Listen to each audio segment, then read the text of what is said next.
The Titan. This small revolutionary submersible was developed by American company OceanGate to transport wealthy tourists to the world's most famous shipwreck, the Titanic. The OceanGate Titanic experience. There's truly nothing else like it. You dreamed about years, and now you are here. This was amazing. Except that on June 18th, 2023, the adventure turned deadly. Less than 2 hours after its descent, the Titan vanished, with 5 people aboard.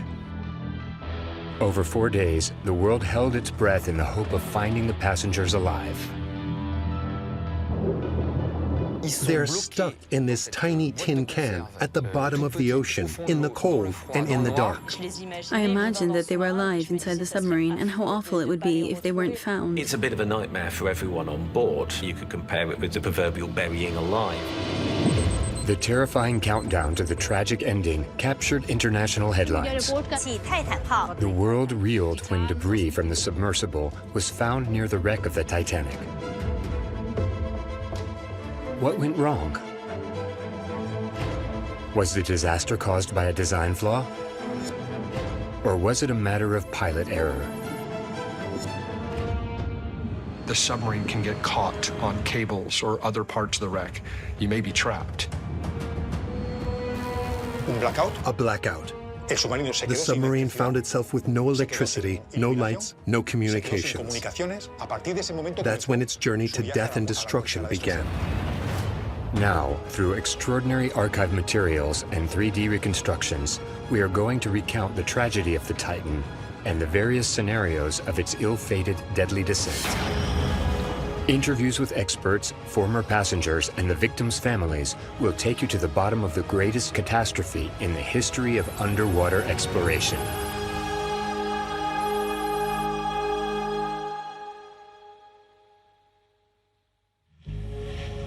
It is June 18th in the North Atlantic Ocean.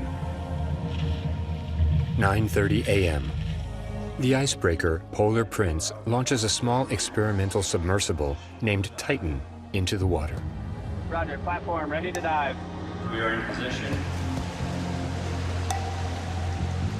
In 2 hours' time, its 5 passengers have a rendezvous with the Titanic, and they have paid a handsome sum to have the rare privilege of beholding its wreck.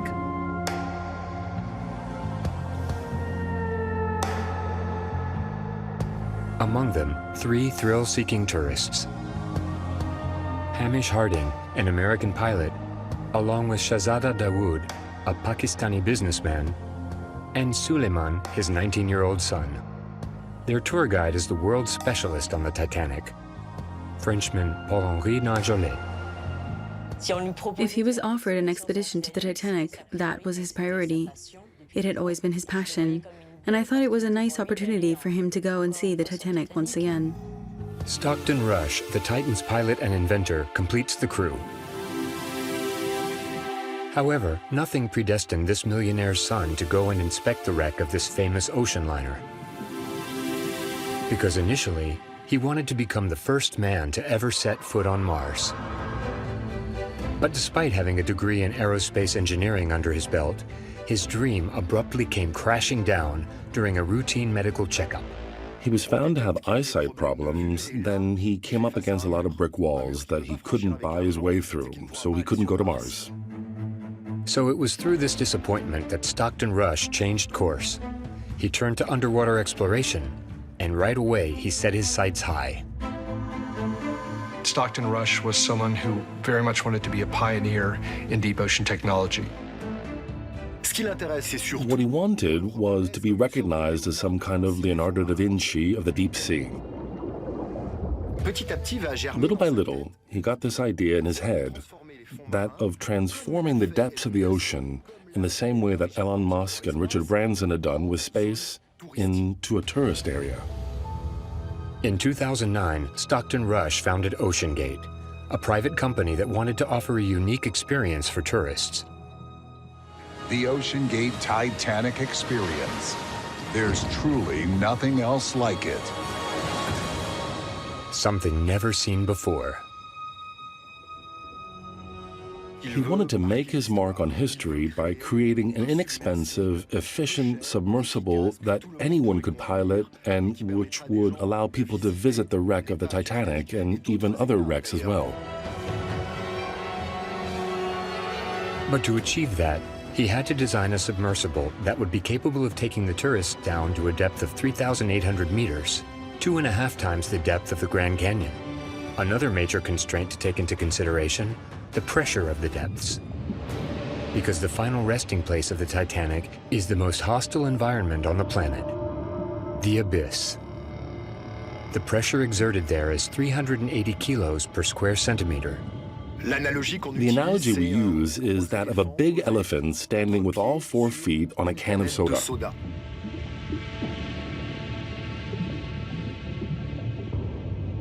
It's just a staggering amount of pressure. It's like God's own hammer, hammering the material over and over again. And to dive on the Titanic is very much like going into outer space. And so therefore very few people have been there. But that didn't stop Stockton Rush. After 10 years of work and the creation of a prototype, he arrived at the final version of this submersible, named Cyclops II. Following a set of encouraging tests, he decided to change its name. They changed the name to the Titan. It was mimicking the Titanic itself, which was claimed to be unsinkable. Now, an old tradition in the sea is that it is always bad luck to rename a ship. A bad omen for a pioneering submersible, designed to explore the most famous shipwreck site in the history of commercial sea travel.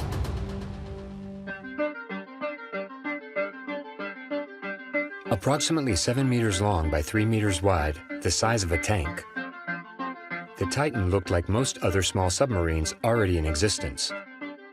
It was equipped with ballasts and weights, just like any other scientific submersible. But the comparisons end there, because Stockton Rush created a vessel that was radically different to anything that existed up until then. Hi, my name is Stockton Rush. I'm the CEO and founder of OceanGate. Let's take a look at Titan. Best seat in the house. You can look out the viewport. We put a privacy screen in. Surprisingly, inside there were very few instruments aboard. We have our control screen here, our sonar screen here. Compared to a conventional submersible, which has lots of screens, buttons, levers, and so on, there was hardly anything. It looked, to put it bluntly, like a can. Its cylindrical form was unheard of. Every other exploration submarine has a spherical cabin, so that pressure is exerted evenly on the hull. But this innovation made the Titan the only submarine in the world capable of carrying 5 passengers to 3,800 meters under the water's surface. 5 people is a lot. You wouldn't think, but for a pocket-sized submarine, that's incredible. To ensure its robustness, Stockton Rush equipped the Titan with a hull made of highly resistant materials. The 2 ends of the submersible were made out of titanium, a virtually indestructible component which had already proved its worth in the deepest depths of the globe. But the central section was made out of a very innovative material. Stockton Rush chose a revolutionary material because it was light, easy to assemble, and inexpensive: carbon fiber. It is used in the aeronautical and aerospace industry. It has excellent properties, but had never been tested at such depths before. Even more unconventional, this tourist submersible had a viewport with a diameter of 60 centimeters, 2 times bigger than an airliner.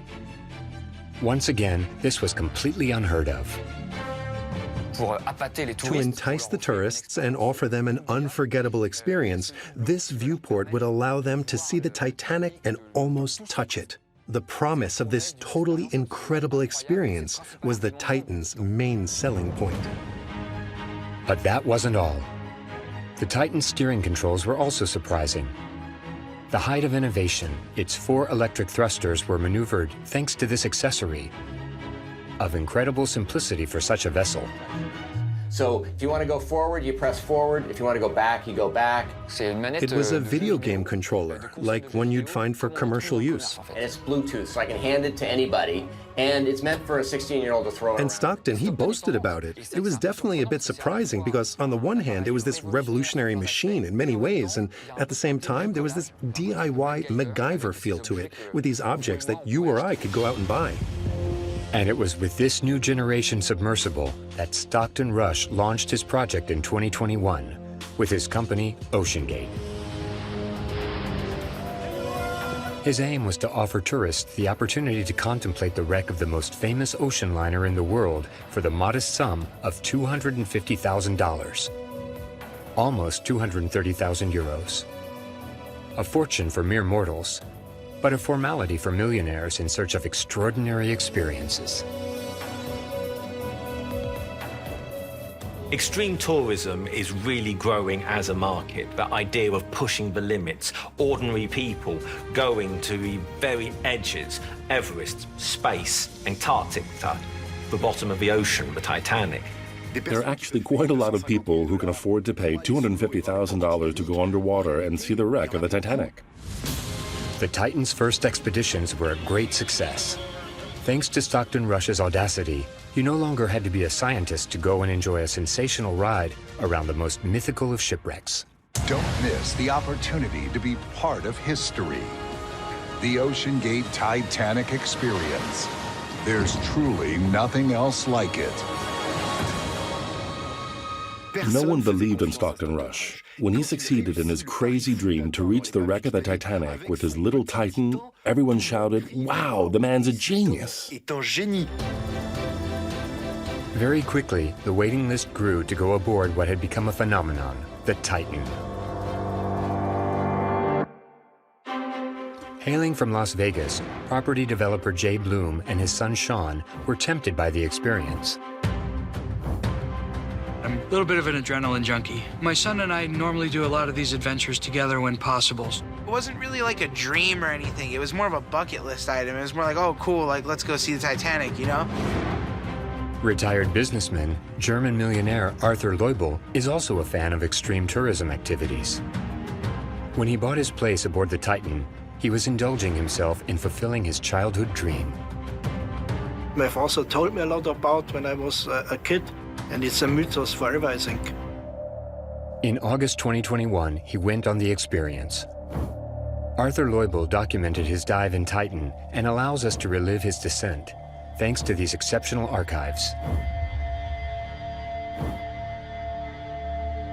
When I was inside, you cannot stand.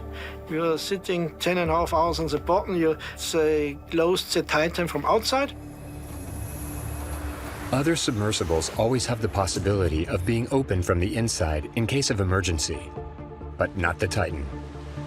The passengers therefore willingly accepted to be locked in by this unique procedure, leaving them at the mercy of an external intervention to get them out if there was any problem. Once it was completely locked shut, Titan was launched into the water. Placed on a floating pontoon, it sank a few meters below the surface. Then the submersible fired up its engines, and the experience began.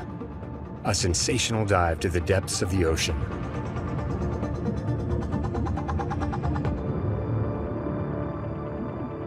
It's special, it's quiet, you hear nothing. You feel pressed and it's black outside, you know you cannot go out. Throughout history, less than 60 people have had the privilege of experiencing the following moment. According to the information we have available to us, around 40 of them were able to do so thanks to Stockton Rush and his Titan. Suddenly, you get to the bottom, the projectors light up because visibility is really poor, and in front of you, you discover the wreck of the Titanic.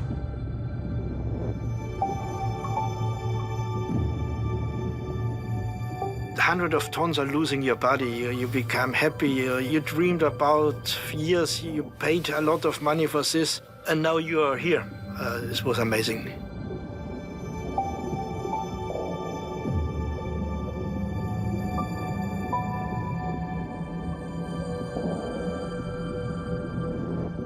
It is an absolute dream to be able to go down there and see that Grey Lady of the Atlantic in person. And the show had only just begun. The Titan now sailed around the wreck, getting close up like never before. The extreme tourists needed to get their money's worth. This wasn't a scientific expedition. The idea was that everyone would be thrilled. Getting close enough to practically touch the Titanic was all part of the experience.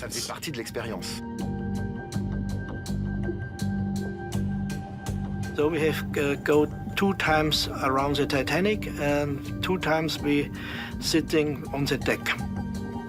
Going over the bridge and seeing where the captain perished and seeing where the lifeboats had been sent into the ocean.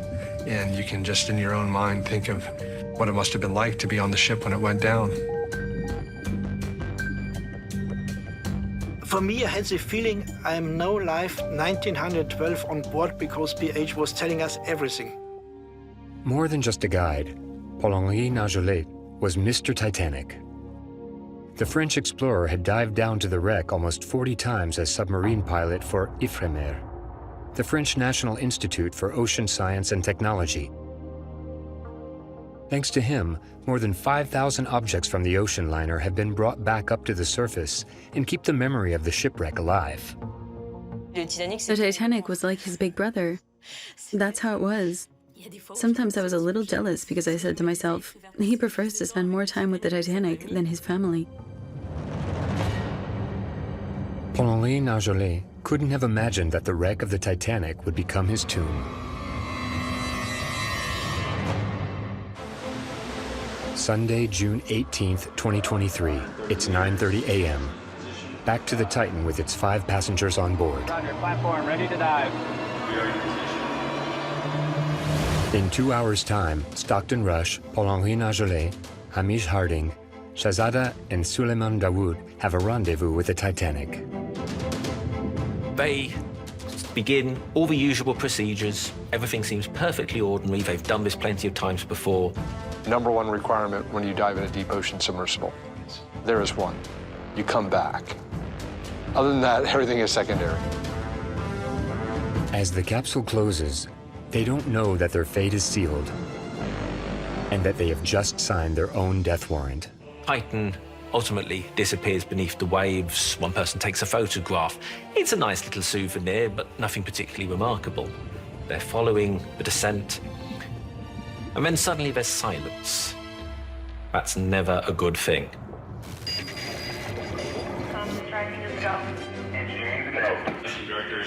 1 3/4 hours into the dive, Polar Prince, the Titan's mothership, loses contact with the submersible.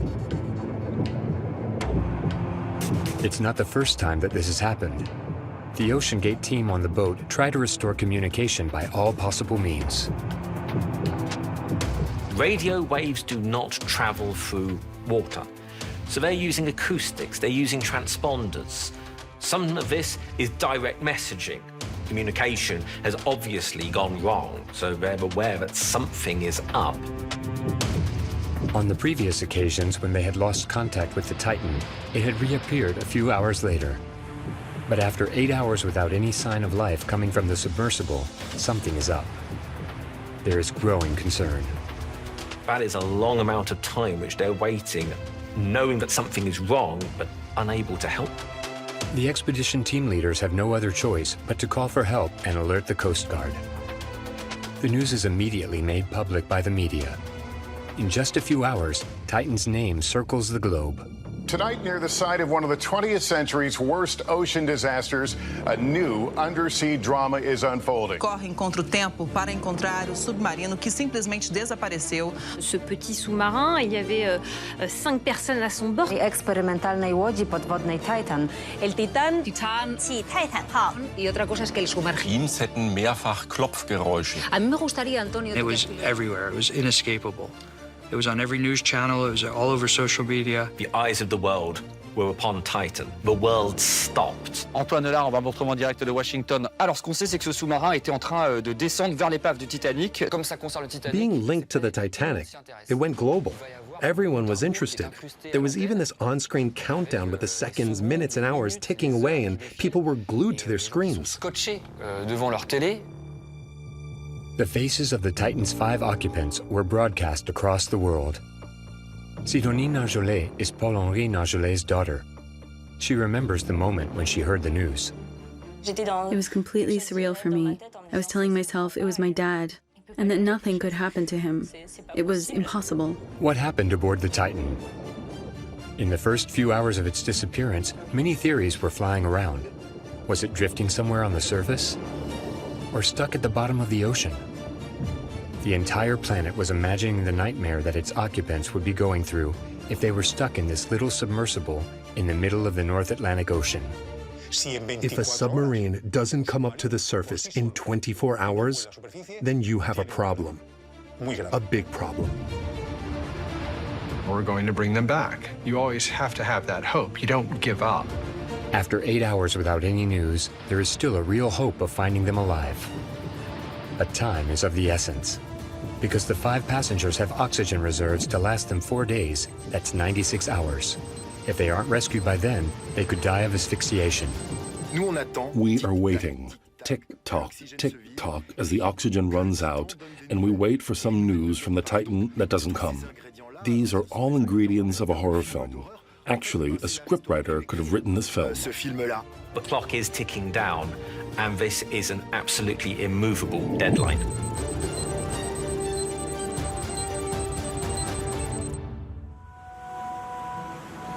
Monday, June 19th. The Titan disappeared 24 hours ago. The U.S. Coast Guard is leading the rescue operation. At this point, there are many possibilities. The Titan could very well be stuck at the bottom of the ocean or have come back up to the surface with no way of communicating its position. Much like an earthquake situation, speed is the utmost urgency. Those first few hours, the best opportunity to actually find people to get them out okay. American and Canadian military planes are patrolling above the ocean, trying to spot Titan on the ocean surface. Finding it is a huge challenge because the search area is gigantic. 20,000 square kilometers with a depth of 4,000 meters. It will be easier to find a grain of sand in a haystack. It's very, very difficult. They even asked airlines who were flying over the area to keep an eye out in case they saw the Titan on the surface. It is white. If it was yellow or red, it would be easier to find, but that's not the case. With the white clouds and the foam of the waves, that makes it extremely hard to spot. It's a titanic mission, and its correct execution could have decisive consequences on the lives of the passengers. In this first scenario, they would be trapped inside the Titan, locked in from the outside, even though they can see daylight. I was very afraid of them being alive, but of no one coming to their rescue. I was scared, above all, that they would run out of oxygen. But there is no trace of the Titan at the surface. In the meantime, the rescuers are attempting to probe the ocean depths in the area around the wreck of the Titanic. To do so, they have a formidable tool at their disposal, the sonar buoy. They act as the ears of the sea rescue team. A sonar buoy is basically used to listen to what's happening beneath the sea's surface and to pick up sounds that could potentially detect the Titan. These highly powerful military devices are capable of detecting sound within a radius of several kilometers. Rescuers drop these sonar buoys in the hope of finding a sign of life given off by the Titan and its occupants. But after a day's searching, there is still no trace of the submersible in distress.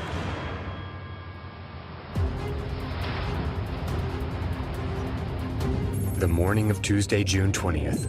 The Titan only has 51 hours of oxygen remaining.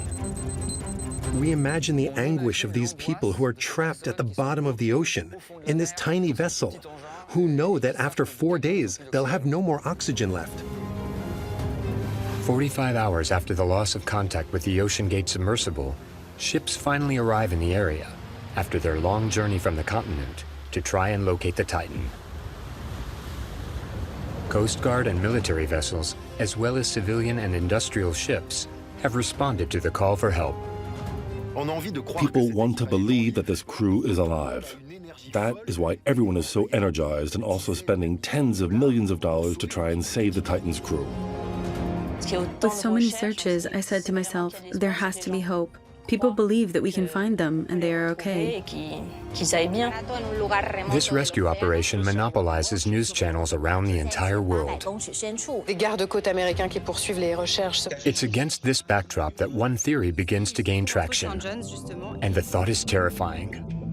The Titan could be trapped in the wreck of the Titanic at a depth of 3,800 meters, with billions of cubic meters of water above their heads. I dove on the Titanic in 2019, and I have no intention of going back. And I will say it was the most dangerous dive that I've ever done, because the currents can be unpredictable and push you into the wreck. The submarine can get caught on cables or other parts of the wreck. You may be trapped.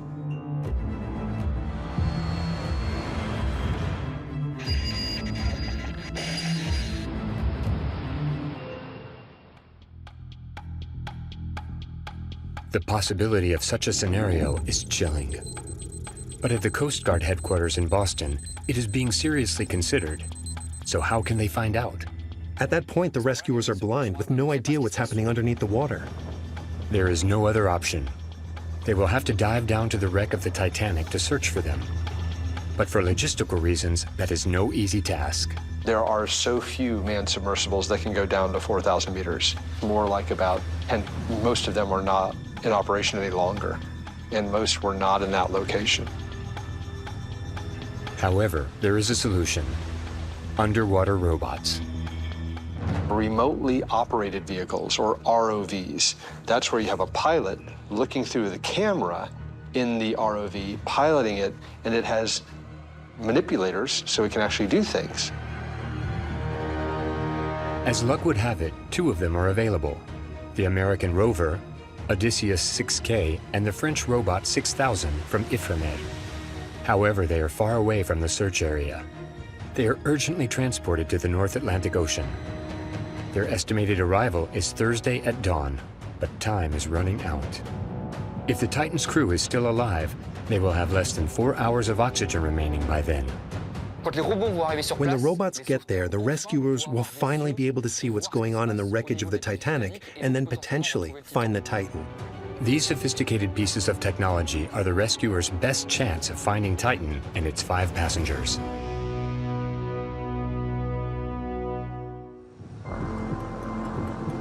Meanwhile, the U.S. Coast Guard holds a press conference from their headquarters in Boston. Is a deep-sea rescue a realistic prospect? What would that look like? Well, I can't tell you exactly what it would look like. I would tell you that, we are out there, we're searching and putting all effort out there. Normally, Americans are always very optimistic, but not this time. Despite an intensive 3-day search, the Titan can't be found. For their families, each hour that goes by without any news of their loved ones brings more heartbreak. There were difficult moments when I thought, is it over? And then others when it was, no, you have to believe it might be okay. Wednesday, June 21st. The Titan disappeared 3 days ago. If its 5 passengers are still alive at this stage, they have less than 20 hours of oxygen remaining. But just as all hope appears to be lost, there is some good news. One of the sonar buoys picks up a signal.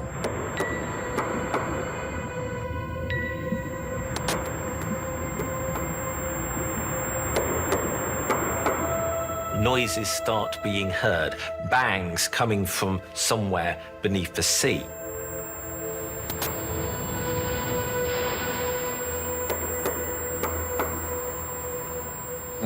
Muffled sounds, and above all, ones that are repeated every half an hour.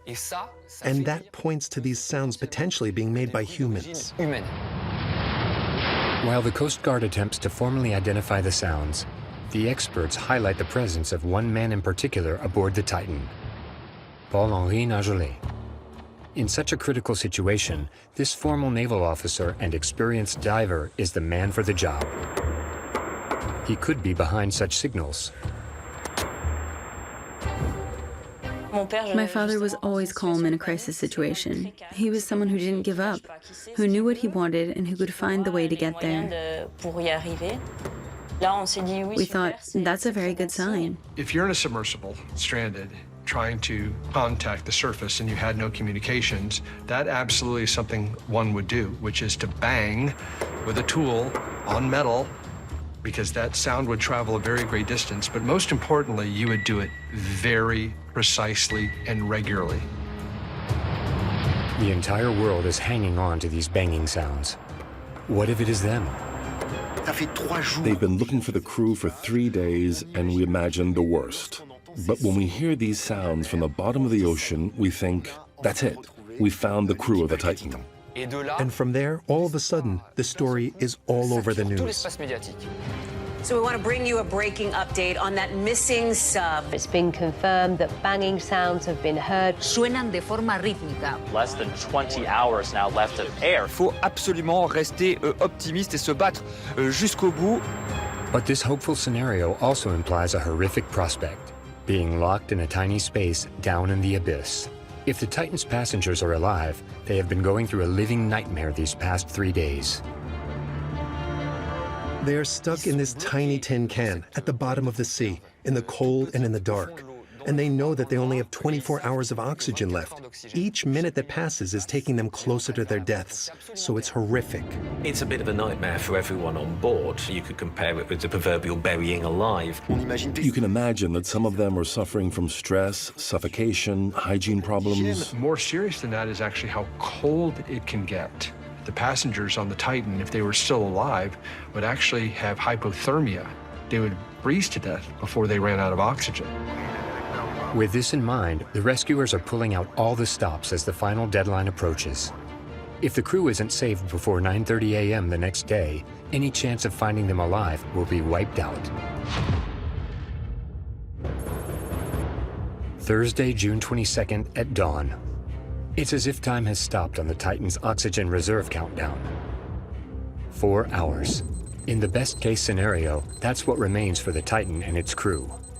It would go right down to the wire, maybe, because the clock was still ticking. But that's it. We were going to get them back. Even if there was some chance that they were still alive, people really wanted to believe it.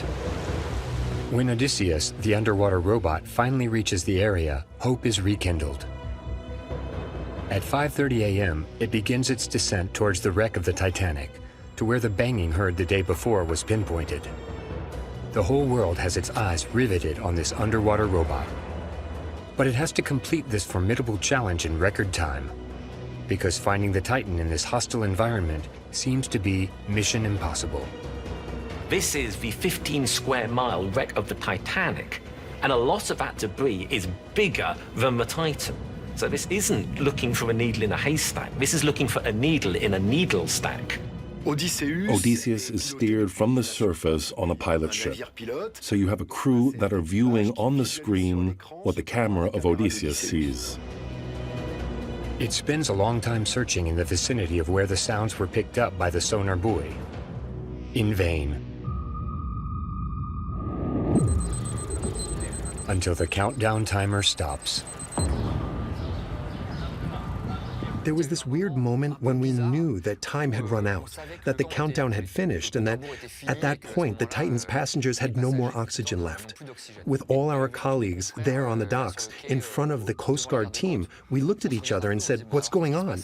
That's it. It's over. We won't find them." But there was no announcement. And for an hour or two, we stayed like that, waiting. We were wondering what was going on.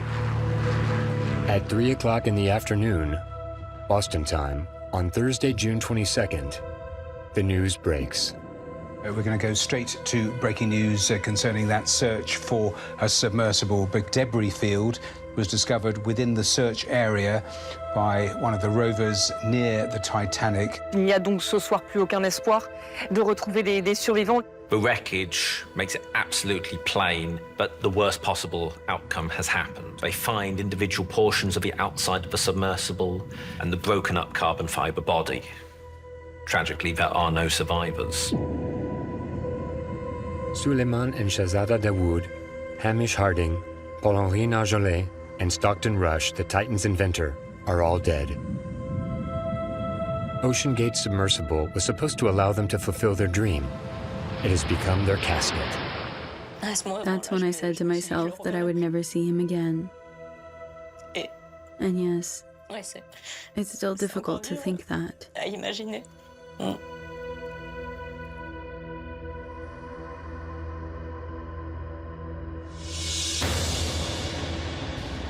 This is the grim epilogue to an unprecedented rescue operation with its many twists and turns, which for a long time prolonged the hope of finding them alive.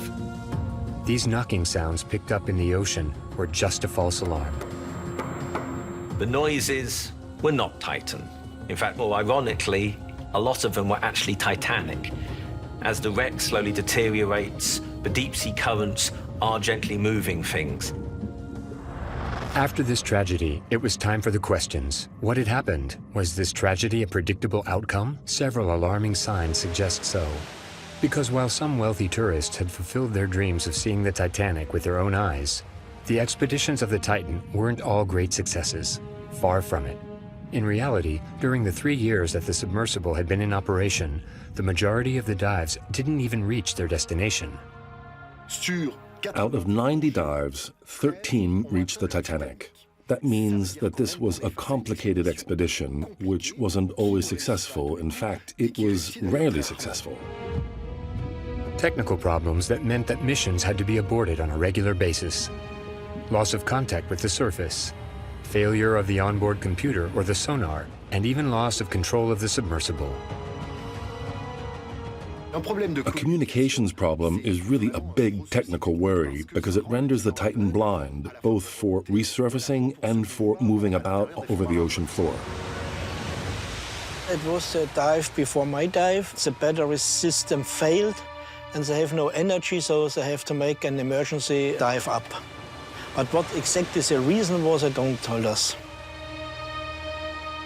As a result, passengers who had paid for their descent were obliged to come back up to the surface without having seen the Titanic. As well as having been frightened by their experience, they weren't always refunded by OceanGate. The result? Through word of mouth, fewer and fewer people wanted to board the Titan. In my opinion, it was a disaster for commercial. I was talking with him after the dive. I said, you have so many dives are not working, that's not good for commercial. And he said, yes, his shareholders are not very happy at the moment. And also he was asking me, maybe, are you interested to be a shareholder from us? But that's nothing for me. Stockton came to see me in Las Vegas. He was really pushing hard for us to go. He assured me that it was safer than flying a helicopter or scuba diving, and I told him that my son had some safety concerns. I actually found that video of Stockton explaining how the submarine was controlled with that game controller. So, if you want to go and I asked Stockton about it, and he got mad at me when I asked the questions, and he texted my dad that I was misinformed. So ultimately, I just told my dad, I'm like, yeah, we're just not gonna go because this guy is out of his mind. Faced with this kind of attitude, Stockton Rush knew that his company's success was in jeopardy. He would do whatever it took to convince Jay and Sean Bloom. To the point where he offered me a $100,000 discount for each of us. So instead of $250 a person, it would be $150 a person. And we were just like, bro, like that's not the problem here, you know? No, he was definitely struggling to sell those tickets, and then unfortunately he found people that bought him. It was another father and son that took our place, those specific tickets. This father and son were Shahzada and Suleiman Dawood. They weren't worried about the submersible's reliability, and they paid the full price to be part of the expedition. Just like Hamish Harding. One of my friends, Hamish Harding, died, and I told him not to get in that submersible, but each individual has to make their own decision. However, a form could have dissuaded them at the last minute. Before going aboard, they had to sign a discharge in which the risk of death is mentioned 3 times on the first page. A mere formality or a prophetic document?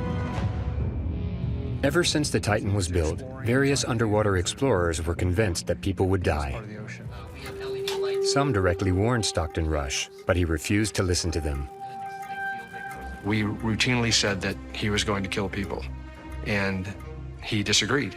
I know the Navy, the U.S. Navy raised the issues. Bob Ballard raised the issues. James Cameron raised the issues with him. He was not receptive to constructive criticism. You either agreed with him or he wasn't interested in what you had to say. Worse still, when in 2018, the director of marine operations of OceanGate, David Lockridge, sounded the alarm and pointed out reliability issues with the Titan prototype, in particular with the viewport glass. The reaction of his boss, Stockton Rush, was categorical. Stockton Rush brushed aside all of Lockridge's comments and fired Lockridge, and even said to him, "You're no longer in line with the company's philosophy. You're out of here." And even worse than that, Stockton Rush also decided to free himself from any certification for his submersible, something which is like a crash test for every submarine. Certification companies send engineers and inspectors to check that materials, safety systems, and components meet specific safety parameters. The Titan wasn't approved, and for a submarine, that is unacceptable. Stockton Rush knew that his Titan would not pass any safety tests required for certification. But the CEO of OceanGate didn't care. He knew that where he was going, there were no laws that bound him. Titanic is in international waters. If you've got the equipment and the money to go out there, then why not? Nobody's really going to be able to stop you if you really are prepared to push the boundaries.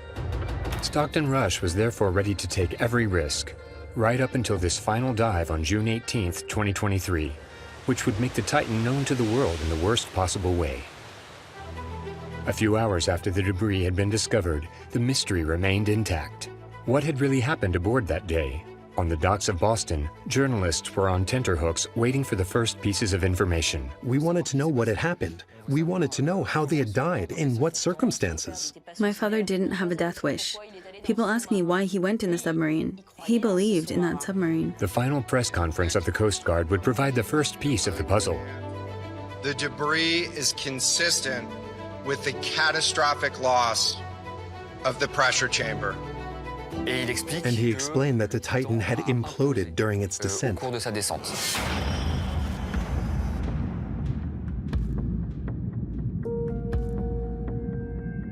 An implosion is the opposite of an explosion. This external pressure wanted to get inside and crushed everything. From the initial findings of the investigation, the experts believe that this implosion would have likely occurred at the moment that communication was cut, 1 3/4 hours after the dive began. But for an implosion to occur, that means there must have been a fault in the cabin. So where did it come from?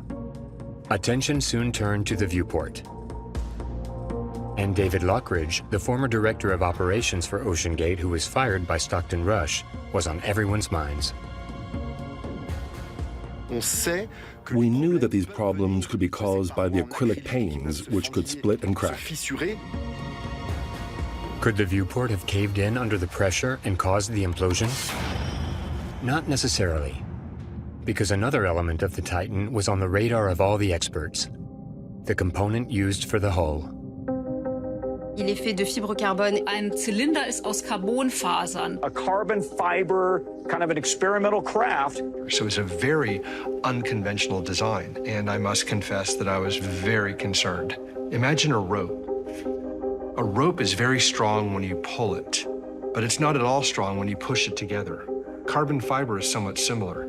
It's great under tension, but not under compression. And when carbon fiber fails, it fails catastrophically. It doesn't bend or warp, it just snaps. Could that be what happened? At this point, nothing can confirm that. But if that is the case, it offers some comfort to the families. Because a sudden implosion, however catastrophic that may be, means that the victims wouldn't have suffered. It happened faster than the brain could even recognize what is happening. An implosion is a horrible idea, but at least it's fast. But not everyone agrees with this theory. Spanish engineer and submariner José Luis Martín puts forward another surprising hypothesis. According to him, the final minutes of the Titan's passengers would have been a journey through hell. Something new had to have happened for this accident to occur. It all began with a meteorological coincidence. The day that the Titan disappeared, the ocean current of the Gulf Stream was especially strong. There was an incredibly powerful storm. The Atlantic was at its peak, with its waters churning in full force. And so, according to José Luis Martín, the pilot would have forced the engines to ensure its descent, and so caused the batteries to drastically overheat. This inevitably resulted in a catastrophic failure. A blackout. The submarine found itself with no electricity, no lights, no communications. The pilot was unable to activate any electrical safety system. That's when its journey to death and destruction began. In this scenario, the Titan would have just been a dead weight at the mercy of gravity. Without any power for its engines, it would have lost its stability and tipped up, pushing the passengers to the front of the submersible. Imagine that they are all piled up on top of one another. Imagine the feeling of fear, of terror, and of panic. I think it's the worst thing that somebody could experience. And in my opinion, at that point, they realized that these were their final moments alive. Helpless, the passengers would have plunged in these conditions toward the depths of the North Atlantic Ocean. According to the Spanish engineer, the Titan would have sunk straight into the abyss at a rate of 22 meters per second, or 80 kilometers an hour, which is 20 times faster than on a normal dive. It couldn't withstand an increase of around 100 kilos per square centimeter in less than a minute. That is more than enough to crush the hull of any submarine. And according to José Luis Martín, the submersible would have been subjected to this huge increase in pressure during 52 seconds. 52 nightmarish seconds for the passengers and crew members, which would have resulted in the loss of any submersible. Inevitably, it imploded. But as terrible as this scenario is, could it have really happened? It is difficult to confirm while the investigation is still ongoing. There have been horrific scenarios put forward. I think that people wanted to make a name for themselves by inventing theories out of nowhere. Personally, I believe that they didn't see it coming, and that they were there, happy, saying to themselves that they were going to see the Titanic. That's what I tell myself. 5 days after the discovery of the Titan's debris, human remains were brought to the surface with the aid of the robots. A final consolation for these families who needed to start the grieving process. They managed to get their DNA, so they should be sending us things that have their DNA. But we don't know when, and we don't know what that is. And it's not nice to imagine what it could be. Other pieces of debris from the Titan, some parts of which remain almost intact, have also been recovered. Analyzed by experts, they will offer precious clues to answer the questions on everyone's lips. If the Titan imploding is the most likely scenario, what caused it? Would the passengers have been aware that they were going to die? And above all, since Stockton Rush died with his creation, who will have to assume responsibility for this tragedy? Who is responsible for these 5 deaths? Who didn't do their job properly? Son travail. Unlike aircraft, there's no black box, there's no data recorders for the Titan submersible. The investigation will come to solid, definite scientific conclusions, but it's got its work cut out for it. It will undoubtedly take several years before the investigators deliver their findings. Will the OceanGate Company and its owner, Stockton Rush, be found guilty of serious safety breaches? Complaints have been filed. There will be trials, that's for sure. The commercial aspects caused them to have safety protocols that weren't as stringent as they needed to be. It was inevitable that the Titan would implode. This tragedy will long be remembered. The whole world followed the unbearable suspense of the search, in the hope of finding the Titan's passengers safe and sound. But there was no happy ending. More than a century after it sank, the Titanic had just claimed 5 new victims. I feel horrible for the father and son that ended up going, and it's crazy because we were very, very close to going on that trip. Like, thank God we didn't go. One final consolation for Paul-Henri Nargelet's daughter. Her father would have lived his passion for the Titanic to the very end. My father had an extraordinary life. He was happy to be going to see the Titanic one more time. For him, it would have been a good way to die. But for me, as we don't have a body, there are still times when I think, maybe he'll come back. I don't know. While there are still thrill seekers out there, extreme tourism will have a bright future ahead of it. I have a ticket to space by Richard Branson, and it should be working maybe next year. From the deep to the space, yeah. It all comes down to money. It all comes down to someone who's willing to do it. If Elon Musk said, hey, do you want to go on a ride? I'd say sure. But with all due respect, if you invited me to go on a rocket ship that you built in your backyard, I would probably decline.